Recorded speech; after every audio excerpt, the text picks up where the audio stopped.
Je vais inviter sur scène le ministre Cédric O, qui a beaucoup de choses à vous dire.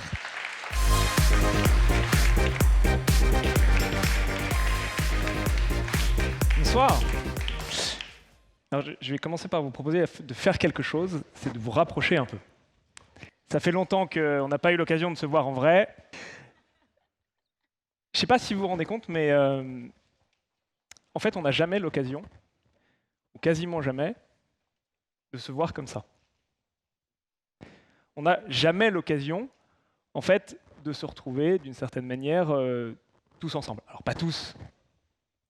French Tech, c'est plus que ça. Mais d'avoir une partie importante de toutes celles et tous ceux, et je vois beaucoup de gens connus dans la salle, qui font en gros le tissu et la vie de la French Tech et de se retrouver tous ensemble. Et c'était un peu l'idée de cet événement. C'est qu'on s'est dit, à une période un peu spéciale, et j'aurai l'occasion d'y revenir, que c'était aussi bien de se retrouver. On a tous des agendas surchargés, on a tous un BP à tenir, on a tous des investissements, des fonds à lever ou des fonds à investir. Mais c'est important, ces moments de communion. Et c'était aussi important pour nous, pour moi, pour d'autres qui ont eu l'occasion de s'exprimer, auxquels d'ailleurs il y a un truc bizarre sur le son, mais on va faire ça. Ah bon, c'est que moi. Bon. C'était aussi important, je voudrais associer Bruno Le Maire, qui n'est pas là ce soir, parce qu'il avait des obligations, mais je veux le dire parce que, en fait, c'est un continuum de l'État. Il y a le président de la République, il y a le ministre de l'économie et des finances, et quand il a fallu, par exemple, pendant la crise, décider comme ça qu'on allait assouplir la question des PGE, parce que les startups avaient des profils particuliers, qu'on allait assouplir la question du chômage partiel, parce que tout le monde n'avait pas fait un CHSCT. Et bien ça s'est fait du jour au lendemain, parce qu'il y a eu une forme de continuité et de volonté d'engagement de tout le monde. Et donc, c'était important pour nous d'abord de vous recevoir en cette rentrée qui est la dernière d'un cycle, d'une certaine manière. Ça vous en jugerait. De vous recevoir ici parce que, dans le fond, c'est l'histoire de la French Tech. L'histoire de la French Tech est une histoire très française. C'est une histoire d'une alchimie un peu spéciale entre, d'un côté, les entrepreneurs et les entrepreneuses, et c'est d'abord eux, vous, les investisseurs, en fait, le monde du business, et puis une forme de soutien, ou une forme d'accompagnement, de bienveillance de la part à la fois des pouvoirs publics et de l'État. Et donc c'était important pour nous de vous recevoir en cette rentrée et de le faire à Bercy. On aurait pu le faire ailleurs, on aurait pu le faire à Station F, on aurait pu le faire dans d'autres lieux symboliques de l'écosystème, mais c'était important pour moi de faire en sorte qu'on puisse vous recevoir tous dans votre diversité à Bercy, dans ce qui est un des ministères les plus importants de la République, qui a construit d'ailleurs l'histoire de la France et l'histoire qu'on connaît, et de le faire de manière partenariale. Et puis de vous donner à voir, d'une certaine manière, la diversité de ce que vous êtes. Parce que là encore, on est souvent dans le quotidien, on sait que la French Tech, ça se développe, mais on ne se rend pas compte qu'on sort des boîtes aussi diverses, aussi impactantes que celles qui se sont exprimées aujourd'hui. Il y a des super boîtes de French Tech tremplin qu'on est allé chercher dans les QPV. J'ai des gens qui jamais n'auraient eu accès à ça si jamais on n'avait pas ça. On ne se rend pas compte que sur la question de la transition environnementale, on a des super boîtes qui peuvent faire la différence. Alors comme c'est assez rare qu'on se retrouve comme ça, je voudrais vous inviter à un exercice de style, avant de vous passer quelques messages plus profonds. L'exercice de style auquel je vous invite, ce n'est pas de me regarder, c'est de vous regarder. Vous. C'est de nous regarder, nous. En collectif. Allez-y. Regardez-vous. N'en profitez pas non plus, hein, pour vous dissiper. Et de concevoir. C'est bon, c'est fini la partie du regardage. Non, et de concevoir un instant ce que nous étions, ce que vous étiez, mais ce que nous étions collectivement il y a 5 ans. Où vous étiez en 2017. Ce qu'était cet écosystème en 2017. Et d'une certaine manière, de considérer le chemin qui a été parcouru. la situation dans laquelle on est aujourd'hui versus la situation dans laquelle on était il y a 5 ans. Et même pour ceux qui sont les plus âgés d'entre nous, en 2012, 2013. Et de se dire, d'une certaine manière, bien sûr, on est des Français. Donc, les Américains savent mieux célébrer que nous. En général, quand ils ont réussi un truc, c'est « Hey, you've done a wonderful job, man !» Nous, on a notre surmoi, on a tous fait des écoles où on s'est fait éliminer les uns après les autres, ou quand c'est bien, il ne faut pas trop le dire, etc., etc. Mais je vais vous proposer de faire quelque chose qui n'est pas très français pour le coup. Je vais vous proposer qu'on s'applaudisse. Et qu'on...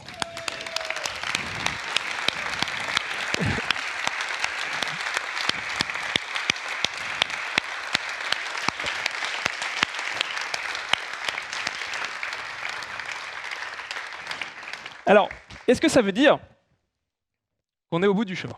Non. Non. Au premier semestre, on fait 5 milliards de levées. Génial. Les Anglais font 14. Les Américains font 150. Donc, je vous rassure tout de suite, on n'est pas du tout au bout du chemin. Est-ce que ça veut dire qu'il ne reste pas énormément de travail? De vous, de nous? Oui, évidemment qu'il reste énormément de travail. Mais c'est un moment particulier dans l'histoire de la French Tech, et il faut parfois savoir considérer le chemin qui a été parcouru. C'est un moment particulier à un autre titre, à plusieurs titres d'ailleurs. Le premier, c'est, et on a eu l'occasion de le dire, vous l'avez découvert quasiment en même temps que nous, puisqu'elle est toute nouvelle, c'est que la mission French Tech a une nouvelle directrice, Clara. Et je veux en dire 2 mots. Parce que, évidemment, Clara ne sort pas de nulle part. Il y a eu un travail extraordinaire qui a été fait par 4 auparavant. Il y a un travail... Lequel travail extraordinaire, d'ailleurs, poursuit le premier travail qui a été fait par David, pour ceux qui s'en souviennent. Mais ce qui est extrêmement symbolique dans le fait que ce soit Clara qui vienne, c'est que Clara, elle vient de l'écosystème. Elle était top level dans une des grosses boîtes de l'écosystème. Elle a fait une partie de sa carrière à l'étranger. Et ce que je trouve extrêmement symbolique, et ça entre en résonance avec ce que je viens de dire, c'est qu'elle a choisi, à un moment où elle était dans une super boîte, avec de super offres, de venir donner de son temps, de son énergie, de ce en quoi elle croit, pour l'État. Et pour, quelque part, une partie de cette aventure commune qu'on vit tous ensemble. Et je trouve que c'est ça la French Tech. Un jour, probablement, elle repartira parmi vous. Mais les gens passent, les ministres aussi d'ailleurs, je vous rassure, mais la French Tech, elle continue. Et donc ce que je vous propose, c'est qu'on lui donne beaucoup d'énergie et qu'on lui fasse un tour d'applaudissements supplémentaire. Allez!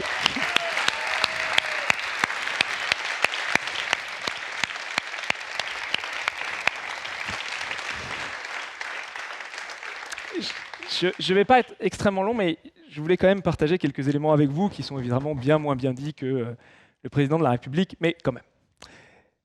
C'est que le moment que nous vivons n'est pas non plus exactement totalement innocent. C'est que si on regarde ce qui a fait dans le fond l'histoire de la France, rien que ça, ce qui a fait dans le fond la prospérité de la France, ce qui a fait que vous, moi, nous, on a eu cette éducation, on a eu ce modèle social, c'est que dans l'histoire de la France, il y a eu 2 très grandes périodes d'innovation. La fin du 19e et post-1945. Et si on en est tous là aujourd'hui, c'est pas grâce à l'État. L'État, il répartit les valeurs.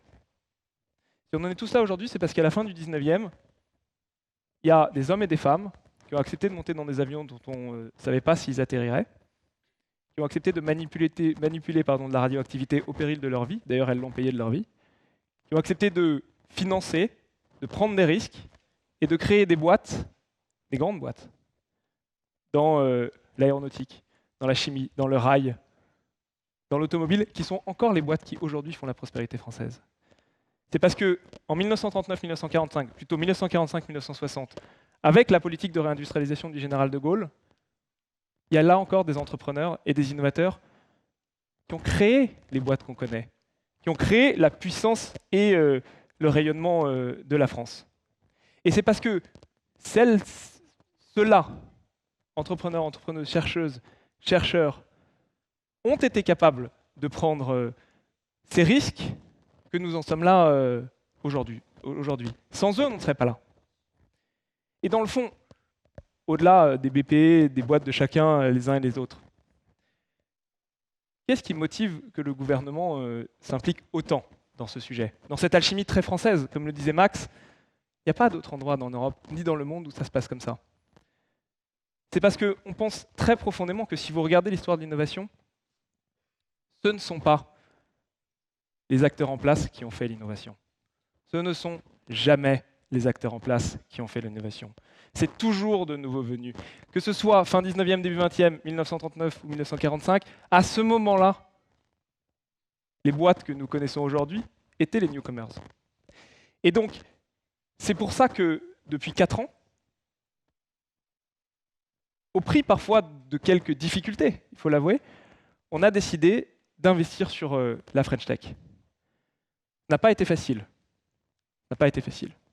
Ça n'a pas été facile parce que c'est pas facile de faire la réforme de l'ISF en France. Pas facile parce que c'est pas facile de faire la flat tax en France. Pas facile parce que c'est pas facile de faire les AGA et les BSPCE en France. Pas facile, c'est pas facile de faire la réforme du marché du travail en France. Mais si on a payé parfois des points de vie politiques, pour le dire très clairement, c'est parce que on était persuadé que ça marcherait. On était persuadé que c'était ça qu'il fallait faire. Et dans le fond, ce qui se passe aujourd'hui, c'est d'abord la validation de ce pari, mais c'est un début de ce que je pense bâtira la prospérité et l'histoire et le rayonnement de la France de demain. Et je pense que c'est extrêmement important quand on a ces moments collectifs de se dire ça. De se dire que ce que nous sommes en train de réussir, et honnêtement, il y a un début de réussite qui est extrêmement intéressant, parce que je me souviens très bien quand j'ai rejoint l'équipe du président en 2017. La situation, si on se dit les choses, il fallait quand même parier dessus. Donc vous voyez les GAFA, les Américains, etc. Pour la première fois, je trouve, cette année, pour la première fois depuis quelques mois, on se dit qu'on va jouer et qu'on va jouer dans la cour des grands. Je ne sais pas si vous avez vu le dernier classement mondial de l'innovation, la France est 11e. En 2016, la France était 18e. C'est-à-dire qu'en 5 ans, on a gagné 7 places. Il n'y a pas un pays dans le monde qui a fait ça.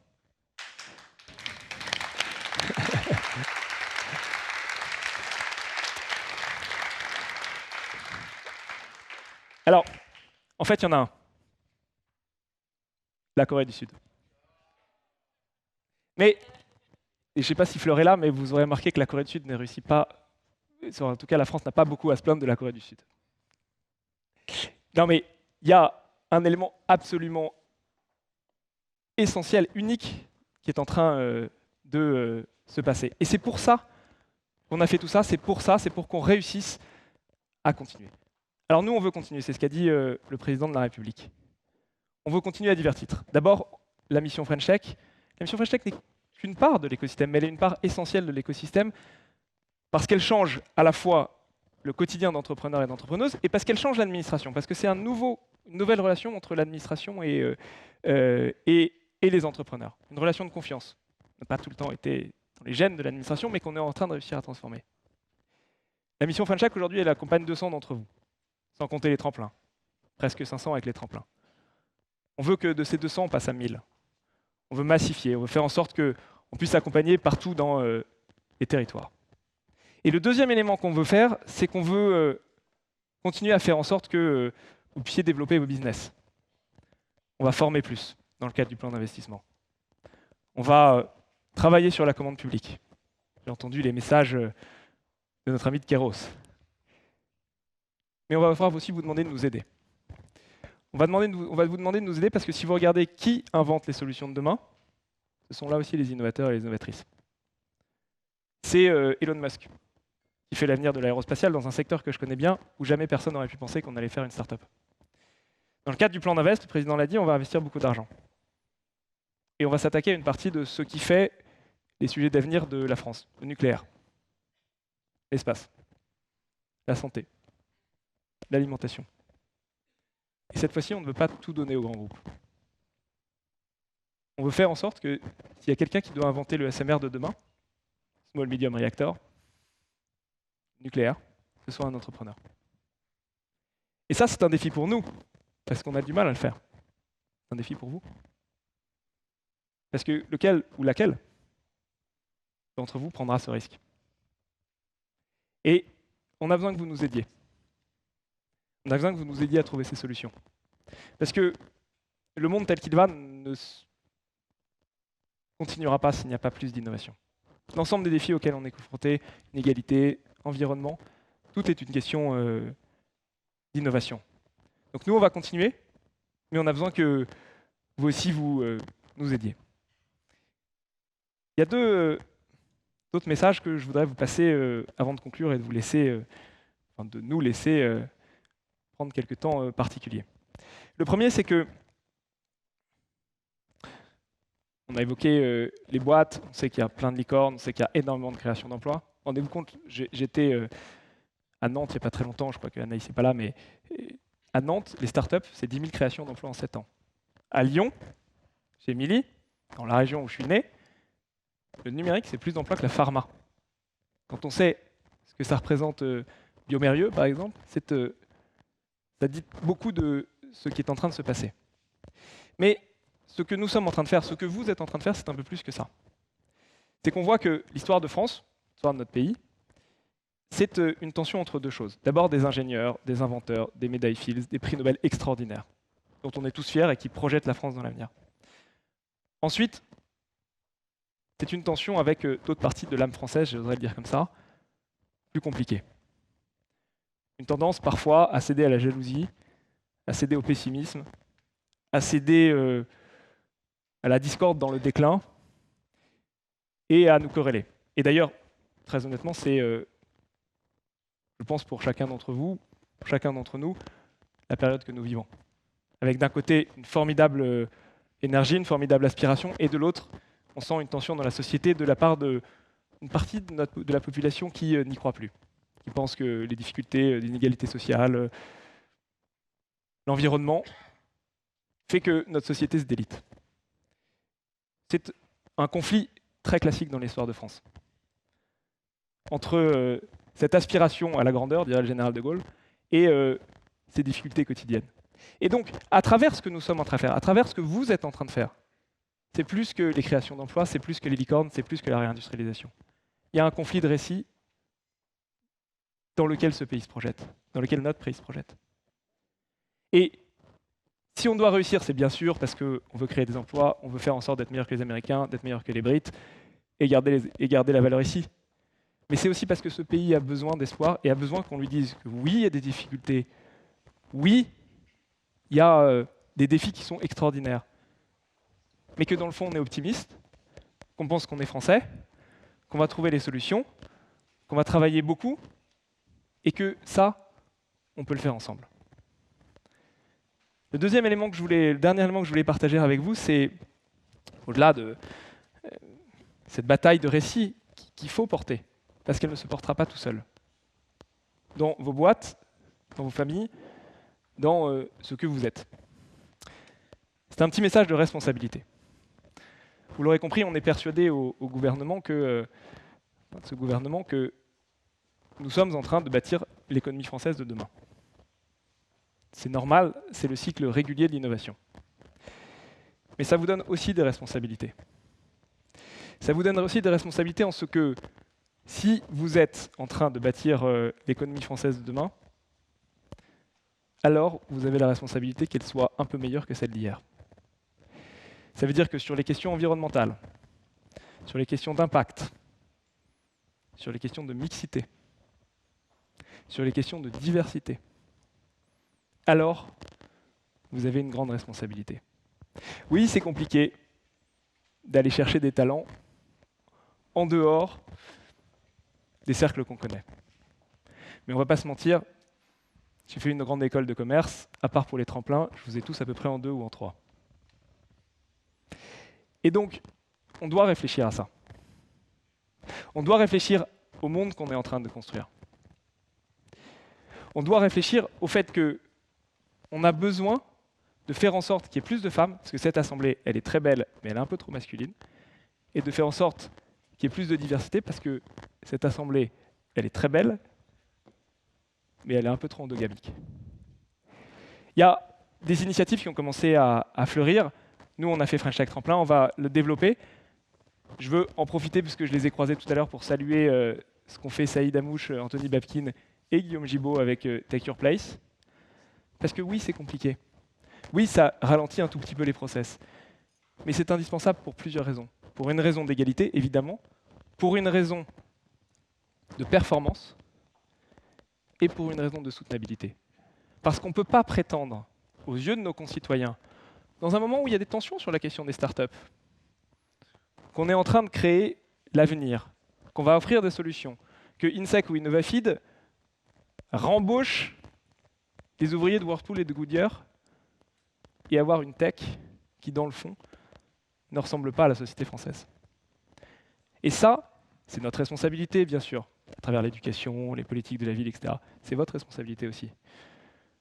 Et c'est à vous de montrer que ce qu'on dit depuis le début, c'est-à-dire que cette génération d'entrepreneurs et d'entrepreneuses a des valeurs qui sont différentes de celles de ses devancières, c'est à vous de le montrer.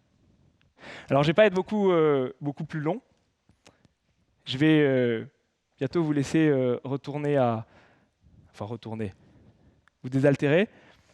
C'était important pour nous de vous recevoir aujourd'hui. La feuille de route, pour nous, elle est assez claire. Elle est compliquée, mais elle est claire. On va continuer à tout pousser. Parfois on réussit, parfois on rate. C'est l'histoire de l'entrepreneuriat aussi. On va continuer à vous accompagner. On a envie d'être les meilleurs d'Europe? Non. On a envie d'être les meilleurs du monde.